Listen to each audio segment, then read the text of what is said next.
வாரந்தோறும் first Sunday அன்று கிரியாஸில் நாம் வாங்கும் அனைத்து பொருட்களுக்கும் exciting offers and gifts. Mahatma Gandhi தேசிய ஊரக வேலைவாய்ப்பு உறுதி திட்டத்திற்கு மாற்றாக மத்திய அரசால் கொண்டுவரப்பட்ட 125 நாள் வேலைவாய்ப்பு திட்டமான வளர்ச்சியடைந்த பாரதம் கிராம வேலை உறுதி மற்றும் வாழ்வாதார திட்டம் இன்று முதல் அமலுக்கு வந்தது. இது பற்றி விளக்குகிறார் தொகுப்பாளர் அஞ்சலி. நன்றி கவிதா. வணக்கம் நேயர்களே.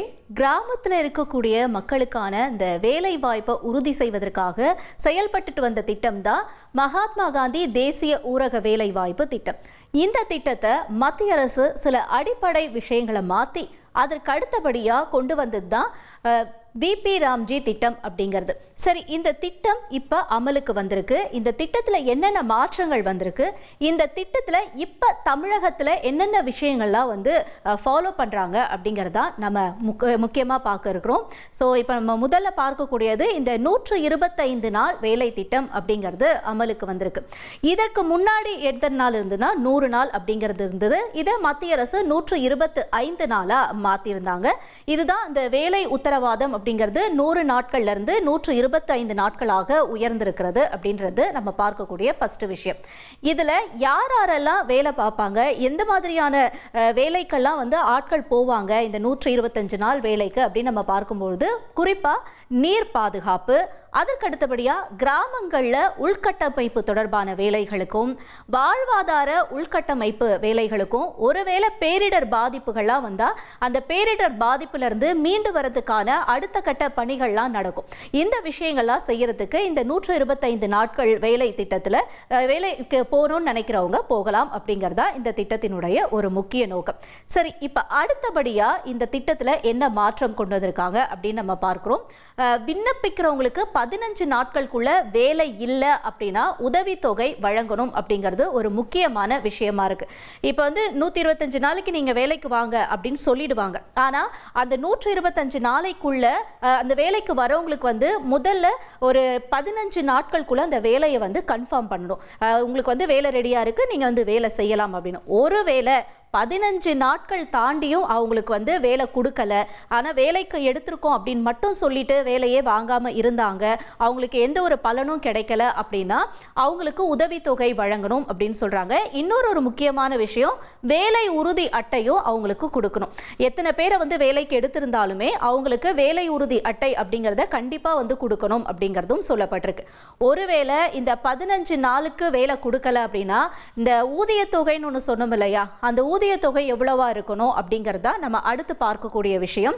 அதாவது இப்போ இந்த 125 நாளைக்கு ஒரு தொகையை அவங்க கொடுக்குறோன்னு சொல்லியிருக்காங்க அப்படின்னா அந்த 15 நாட்களுக்குள்ள அவங்களுக்கு வேலை கொடுக்கப்படலை அப்படின்னா முதல் 30 நாட்கள் தினக்கூலியா எவ்வளோ பேசியிருந்தாங்களோ அதுல இருந்து குறைஞ்சபட்சம் 4ல் 1 பங்கு கொடுக்கணும் அப்படிங்கிறது விதியா இருக்கு.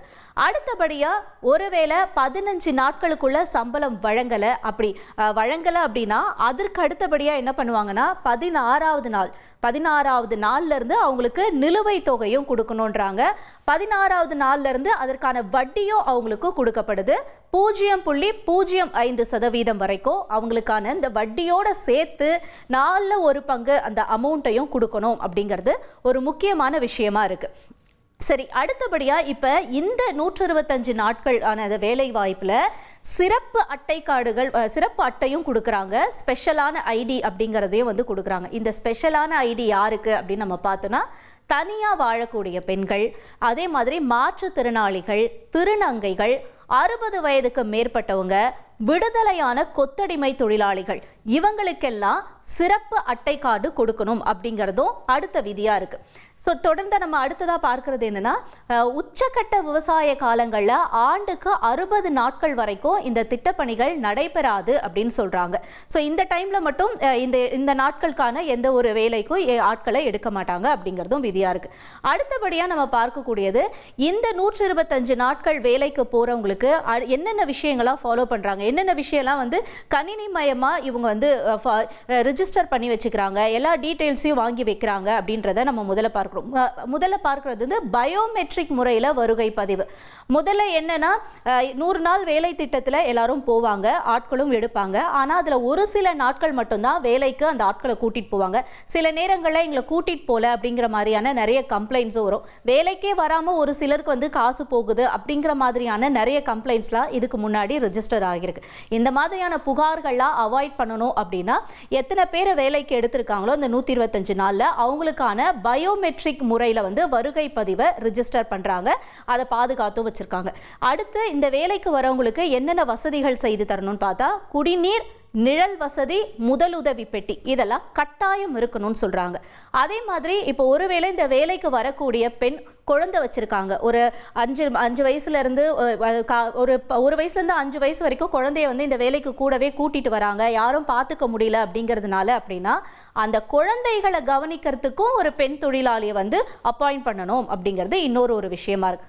ஒருவேளை இந்த வேலை செஞ்சுட்டு இருக்கும் போது இந்த 125 நாளில் வேலையில் இருக்காங்க, அந்த தொழிலாளிக்கு ஏதோ காயம் ஏற்பட்டுச்சு அப்படின்னாலோ இல்லை உயிரிழப்பு சம்பவம் நடந்துச்சு அப்படின்னாலும் அதற்கான இழப்பீடை அரசே கொடுக்கணும் அப்படின்னும் சொல்லப்பட்டிருக்கு. அடுத்த விஷயம் நம்ம பார்க்கிறது அப்படின்னா ஜிபிஎஸ் கண்காணிப்பு. இது வந்து ஏஐனுடைய உதவி மூலமாக இவங்க வந்து கண்காணிக்கிறாங்க அப்படின்னு சொல்கிறாங்க.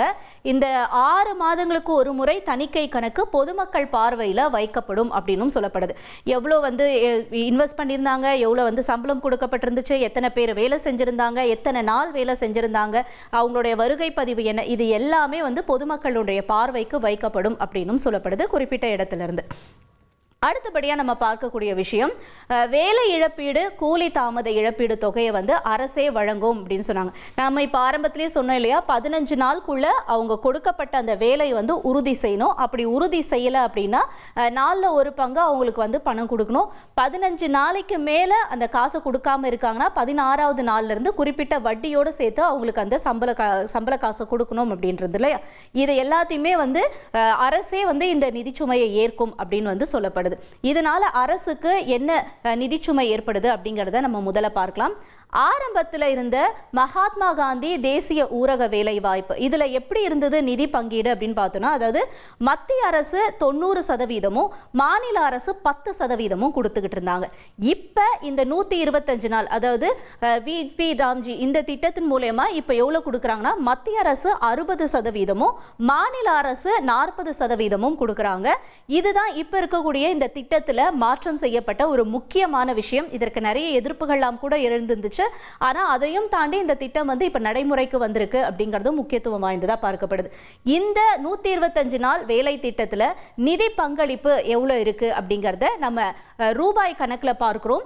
மத்திய அரசு இதுக்காக எவ்வளவு ஒதுக்கி இருக்காங்கன்னா 7585.49 கோடியும், அதே மாதிரி மாநில அரசினுடைய பங்களிப்பு 40% இருக்கு அப்படிங்கிறதுனால 5057 கோடி ரூபாயும் இதற்காக மத்திய மாநில அரசுகள் வந்து ஒதுக்கி இருக்காங்க அப்படிங்கிறது ஒரு முக்கிய செய்தி.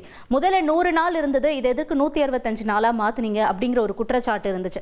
அதுக்கு அடுத்தபடியாக மத்திய அரசு வந்து 90, மாநில அரசு 10 கொடுத்திருந்ததை நீங்க ஏன் 60, 40 மாத்திருந்தீங்க, இந்த விஷயத்தெல்லாம் வந்து திரும்ப பெறணும், இந்த திட்டத்தை வந்து திரும்ப பெறணும் அப்படின்னு நிறைய எதிர்ப்புகள் இருந்தாலும் கூட ஆனா இப்ப இந்த திட்டம் நடைமுறைக்கு வந்திருக்கு. இதுல விஷயம் என்னன்னா, இது மக்களுக்கு பயனுள்ளதா இருக்கா, இந்த திட்டத்து மூலமா வேலைக்கு போறவங்களுக்கு இது பயனுள்ளதா இருக்கா அப்படிங்கிறதுலாம் இந்த திட்டம் இப்ப அமல்படுத்தப்பட்டிருக்கக்கூடிய நிலையில வரக்கூடிய நாட்கள்ல அவங்க தொழிலாளர்கள் என்ன செய்யறாங்க, முறையா அவங்களுக்கு சம்பளம் போகுதா, இவங்க அறிவிக்கப்பட்டிருந்த அந்த வட்டியோட அந்த சம்பளம் எல்லாம் போகுதா அப்படிங்கறதெல்லாம் நம்ம பொறுத்து இருந்துதா பார்க்கணும். மாதந்தோறும் ஃபர்ஸ்ட் சண்டே அன்று கிரியாஸில் நாம் வாங்கும் அனைத்து பொருட்களுக்கும் எக்ஸைட்டிங் ஆஃபர்ஸ் அண்ட் கிஃப்ட்ஸ்.